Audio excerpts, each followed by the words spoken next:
Hello, and welcome to day one of Activating Shakti.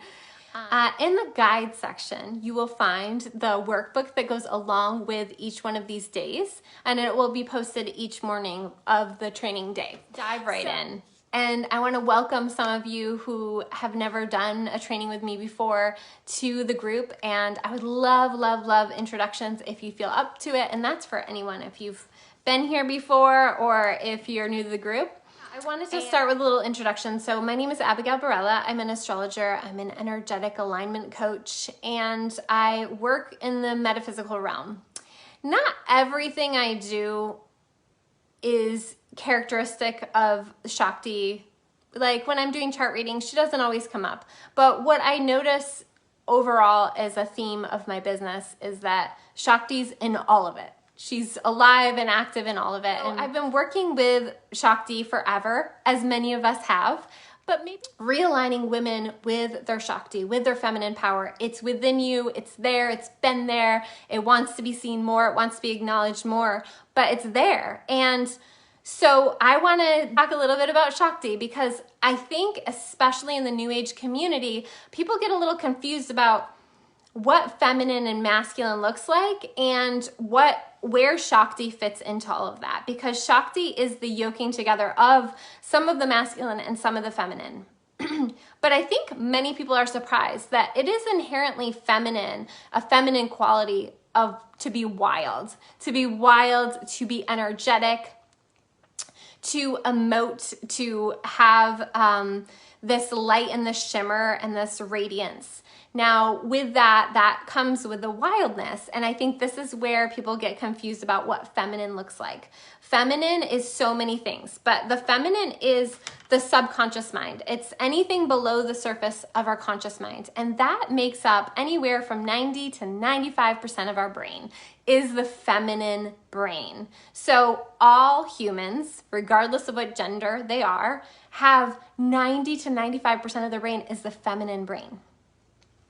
The conscious 5 to 10% of the brain is the masculine brain, which is logical. Doesn't understand why, if you have a plan and you have goals, why you aren't just doing them. And this is where, you can get hard on yourself and you're actually battling against your inner feminine. So the feminine is the deep, dark, below the surface, the mystery, the juiciness, the desires. And the conscious part of the brain is the logical, the goals, the action, the presence, the holding space. And when you have a healthy balance with your masculine and feminine, to me, this is the Shakti. When we can really allow and hold space for our feminine to shine, that is the Shakti. So Shakti is the feminine power. I often associate lava, and if you've ever been to the Big Island in Hawaii, Pele Mama, with the Shakti. Shakti is shocking. It is animated. It is wild. It is uninhibited. It is messy. Me and my child were just having a talk about this yesterday, and I was apologizing because I was doing something and I was apologizing, and he's like, Mom, everything is messy. And I'm like, you're right. I'm teaching about this tomorrow, and here I am apologizing for being it.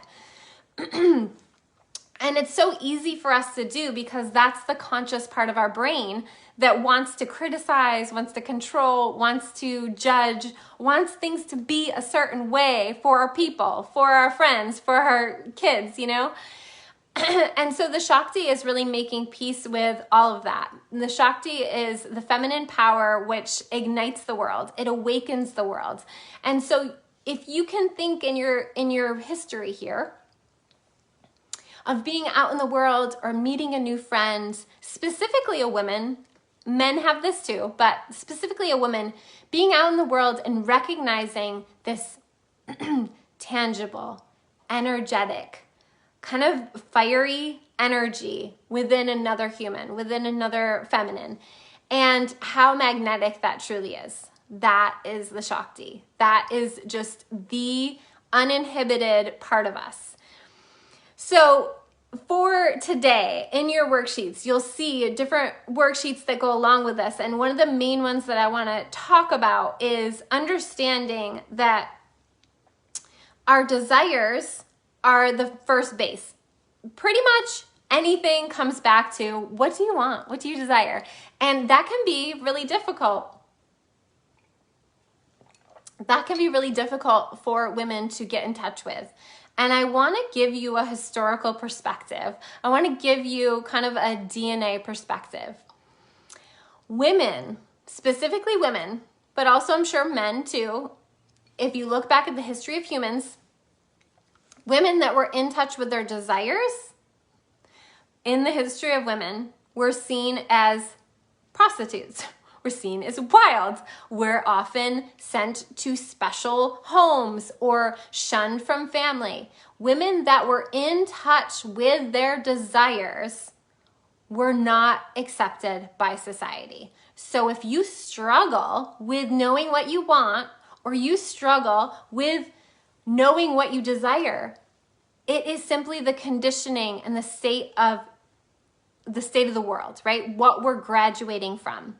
And the more you as a woman get in touch with your desires, the more you as a woman get more uninhibited, the more that ripples out to everyone around you, and it frees and awakens those around you. This is the medicine of Shakti. And it's easier said than done, because we can think, oh yeah, like I don't want to be like that, so I'm just going to get in touch with my desires. But there are things that get in your way. And so these steps that I've kind of mapped out through this training, they don't all happen in order all the time. But typically what we see happening is someone has a desire. And I see this all the time when people do one-on-one work with me. They have a desire, they come to me. We confront, so that's the next step. We confront it and illuminate it. And this is where just the act of holding space is a masculine principle, but it is part of the illumination process, which we're going to get to in a minute. And then from that place, typically what someone will experience is another confrontation after our time together. That I often call the healing hangover, or an integration hangover, where they are unsure of how to integrate. And so it can kind of be jarring what they confronted during our session and what was illuminated to get them to that next expansion and ecstasy point. So this is a natural process, but if you're not aware of it, it can feel like when you get healing work done, or when you work with a coach, or when you do a specific class or any kind of your own inner work, it can often feel uncomfortable and like, oh, maybe I wasn't ready for that, or maybe I shouldn't have done that. And that's normal and natural. But I want to give you some framework so that you can, instead of kind of like pulling out of it and like avoiding doing the work, you have a framework to keep going and know that you'll get to the next place, and the next place you'll move through. And so when we talk about this Shakti energy, Shakti is the dynamic energy. She's the animated energy. And what's it exact? The opposite of that is static or stagnant energy. And this often comes up in working with the feminine, where women and men are afraid of getting in touch with their emotions because they're afraid of getting stuck there. And I want to just reaffirm the opposite is true. Having a framework for this feminine process and getting to your feminine power is the way to continue with the work and open more to it. The feminine is not stagnant. The feminine is not static, and therefore she cannot get stuck anywhere. The only way she gets stuck somewhere is by not having that healthy balance of the masculine and feminine.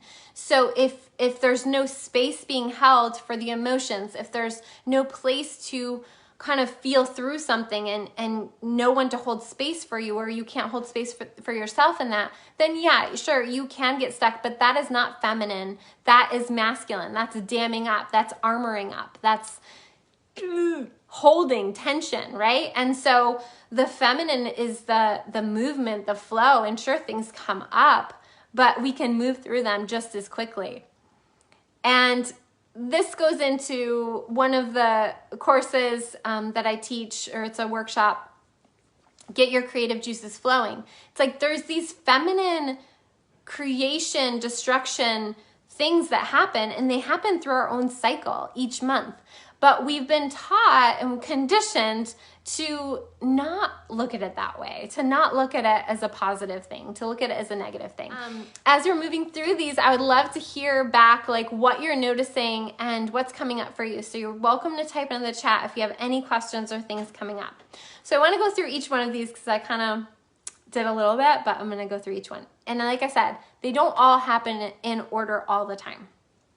But typically we have a desire that requires us to confront something, and this confrontation, either a lot of times it can be in our exterior world, right? Like somebody challenges us. We say we want something and somebody challenges us and we're like, oh, okay, is this, this is a test? Is the universe testing me? It's like, no, your subconscious is testing you. So this confrontation is a very important piece of this evolutionary process of the feminine. And if we can learn to see it that way, everything shifts. We can celebrate our challenges, our confrontations, right? That confrontation brings illumination, because when we get triggered, when someone else triggers us, or we ourselves are triggered, it asks us if we can to hold space for what is under the surface that wants illumination. So this can be inner child's memory. In my work, it can be a past life memory. It can be something so deep in your DNA. It can be something that your family lineage carried. And so we always want to ask, when that thing is getting illuminated, is this mine? Is this even mine? And if the answer is no, that makes it really quick to shift the energy. Typically though, some piece of it will be yours if it's triggering and if it's confronting. Not always. Sometimes it can be your great-grandfather's, but typically it does have some root with you too. So from that illumination, we can integrate, we can understand, we can understand, and that frees our consciousness so much. That frees that shadow, that sabotaging nature that we just tend to have as humans. It soothes it. It kind of lulls it back to sleep. It's not like those aspects of you. What I should say is we always have a shadow. We always have a sabotager, if that's how you say that. But we don't want them driving the car. And they can be driving the car when we're not aware of them, which is very crazy to think about, right? But it's true. When we're aware of them, we can be like, oh, little so-and-so, like, I see you, I love you, now get in the back seat. Adult me's driving, right? So it's that awareness to be able to take the wheel as the conscious adult self, right? And it doesn't mean that those other versions of us aren't important. They actually really are. It just means that they don't get to drive. So the integration is really, really important. And that is where we expand. We expand more into our awareness. The way I was taught, my teacher always used to say, the healing process is really just the awareness. When we have the awareness, it just like shifts everything. And this awareness can only come from confrontation and illumination. And that confrontation and illumination can only really come from having a desire. If we don't have desires, we're literally walking around kind of numb, and that doesn't make us want to grow. That doesn't get us into the growth mindset or the growth embodiment, right? The expansion. We're not really expanding. We're just kind of coasting. And that's not what this training is all about. If you're all about that, this is not the training for you, right? This is about living the big life. This is about really having the juicy life and wanting to have the juicy life and wanting to confront the things that keep us from having a juicy life. So this is what Activate Shakti is all about. And once we get to that expansion, then we get to that ecstasy. And ecstasy is another thing that historically women have been institutionalized for, have been shunned for. Even if it's not at a conscious level, being in a state of ecstasy might be a really uncomfortable place for you to live from, right? right? It's not like we're not going to have pain. It's not like we're not going to have confrontation. It's not like we're not going to have growth periods that are very, very uncomfortable. But if those aren't balanced with our bliss and our ecstasy and our celebration and our love and our awareness and the celebration of new awarenesses, if that's not matched together, right, there's nothing driving us to keep going. So it's very important to acknowledge and be in that energy of ecstasy when it arises. Like, this is it for me. Like, just even like being able to pick flowers from my backyard and smell them, like, for me, that is a state of ecstasy. It doesn't have to be a big thing. You know, in Tantra literally is about making love to everything. Like when you smell the flower, like when you wake up in the morning and you stretch, making love to your body, making love to the stretch, breathing into the awareness of what is. And a lot of people get it twisted around what Tantra is, but it actually is just being so present in a moment that you're literally making love to the moment. How beautiful is that? That's Shakti. And these things are kind of overwhelming, or like, what is she talking about? That's okay. We're only at day one. So you can kind of set some things aside, and each day it's going to build on each other. So you'll have more awareness of what maybe is coming through for you around activating Shakti in your own life. So a great place to start with this work is really looking at your own inner masculine, your own inner feminine, and where you have been in the lower aspect of the feminine and the lower aspect of the masculine. And when you've been in the higher aspect, the higher aspects of the feminine, the higher aspects of the masculine. We all have all. We all have all. However, when we don't have healthy balance with both, we will utilize our lower level masculine to keep our feminine down. What this looks like, again, is overthinking, over-logicalizing, I don't even know if that's a word, things, over-judgmentalizing ourselves, shoulding ourselves, right? These are all the conditions of the lower masculine. This is where our world is stuck. This is where our world is stuck, right? The higher version of the masculine is holding sacred space, grounding,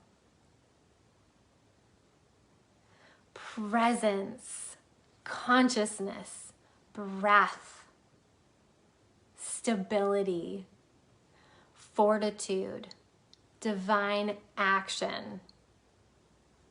Those are the higher aspects of the masculine. Higher state of masculine, that's when we can make space for this Shakti to truly shine. Because ultimately, our higher self masculine will not judge our free, wild, uninhibited feminine. And it requires our awareness and graduation from our lower level masculine, which can still be there. It's never going to go away. We're going to always still want to judge things or criticize things in ourselves or in others. It doesn't go away. But when we are in conscious awareness of what it looks like when we're in our higher state masculine, we just won't go there as much. We won't hold ourselves back, and we won't hold others back as much, and when we're aware of that. So the lower state feminine wants to be affirmed by the masculine, wants to be validated by the masculine, wants to be led by the masculine. Both the higher and the lower can have this, right? And there's nothing wrong with wanting to be led. It's that neediness. It's the attachment. The higher state feminine is all about allowing for ourselves to be in a state of love. And to be in a state of love requires vulnerability, openness, right? Of being in touch with our feelings, our emotions, all of these things. Is the difference between doing things out of a state of love, the higher aspect of the feminine, versus doing something for the love. And this is a great question to ask yourself before you put out any kind of post on social media or call a friend, or just asking ourselves, getting really honest and true in ourselves of, am I doing this for the love, or am I doing this out of love? Am I bringing my friends soup when I have a crazy busy day out of a place of love, which is beautiful and great? Or am I doing it for the love, which is not great, and it's going to carry that vibration to it, which puts you in a lower state of the feminine? Does this make sense? Asking yourself and choosing to do things from a place of love versus out of a need for the love. And this is where so many women get stuck in their life. Always kind of being that little girl, like not sure of themselves and wanting to be affirmed and told they're doing the right thing, right? That's not the energy that we want to be in to make a change in the world, right? There are women that are totally at peace in their feminine that are not about the Shakti energy. That's beautiful, wonderful. We need that. However, this is all for the women who have the Shakti, who have the masculine and the feminine, and they are wanting to do things from a place of love.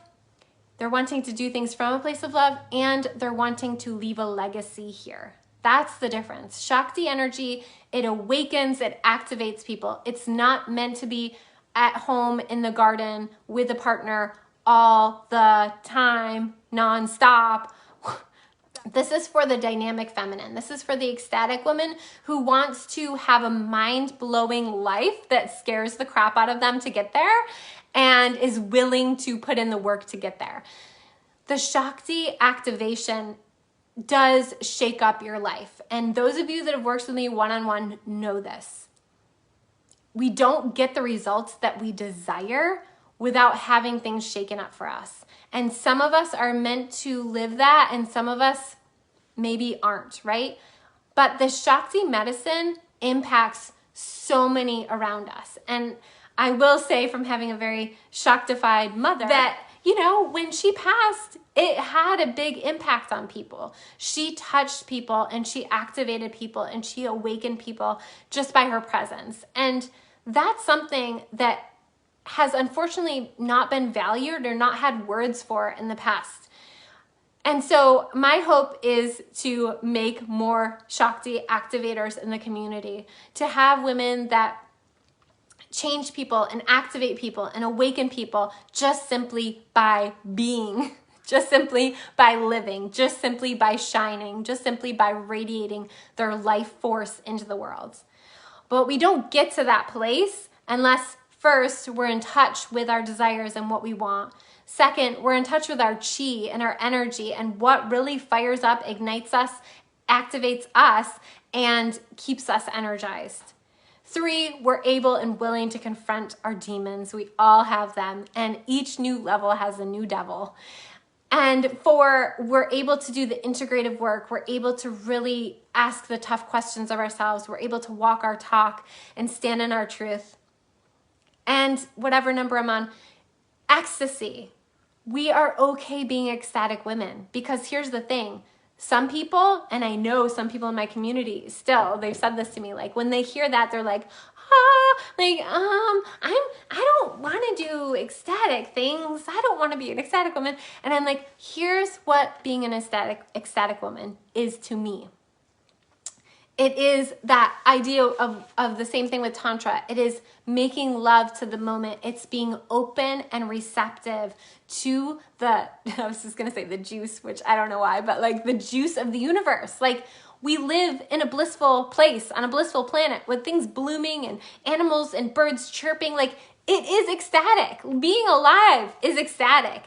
And so for those of us that know that and can take all the societal conditioning out of the word ecstatic, especially ecstatic woman, when you can destigmatize it and when you can decondition and realign with what it truly means, that's when everything shifts. So if you're here for it, you can type it in the chat and let me know.